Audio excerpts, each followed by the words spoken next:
On the other hand, we have Mortimer Wheeler, Sir Mortimer Wheeler, who in 1947 thought and wrote that the idea of the civilization of the Indus plain actually came from Mesopotamia.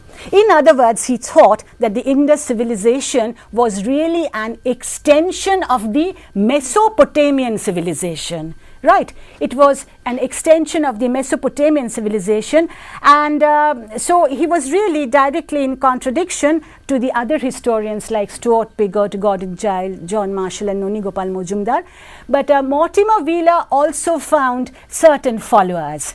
There were other historians who agreed with him, and they were Heine Geldern, who wrote in 1956.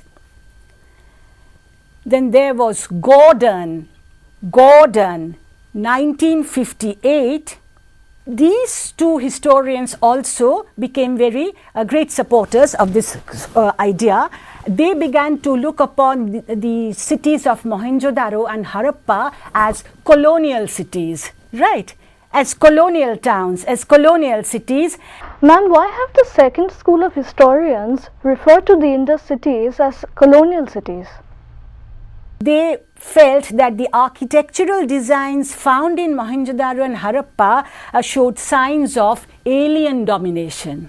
So they detected some, in their own way, detected some foreign influence over the architectural patterns of Mohenjo-daro and Harappa, and they said that there were signs of alien domination, and these two citadels were really colonial towns, right? Colonial towns, and the Indus civilization was really an extension of the Mesopotamian civilization.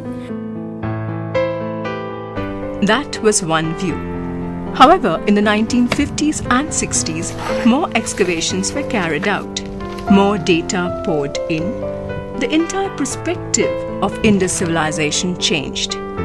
These excavations pushed the period of the civilization far back into history. Between 1955 and 1957, a very intensive excavation work was carried out at Kot Diji. You can see it from the map, Kot Diji.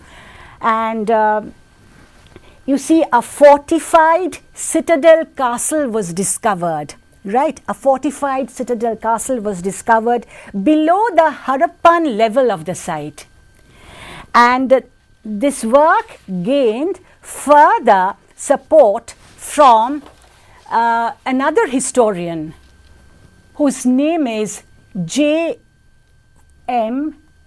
Casal, C-A-S-A-L, who also wrote between 1959 to 1962, and he lent support to the fact, in fact, Noni Gopal Mojumdar's find of a pre-Indus level, and he identified a transitional period between the early Amri culture and later Indus civilization.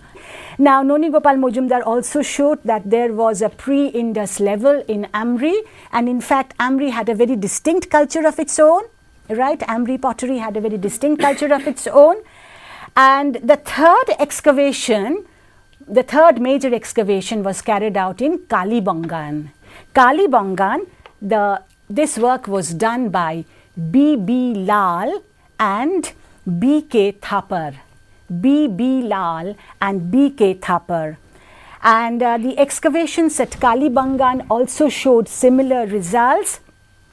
A fortified and pre-Indus settlement was found in the western sector of the site. A fortified and pre-Indus settlement was found in the western sector of the site.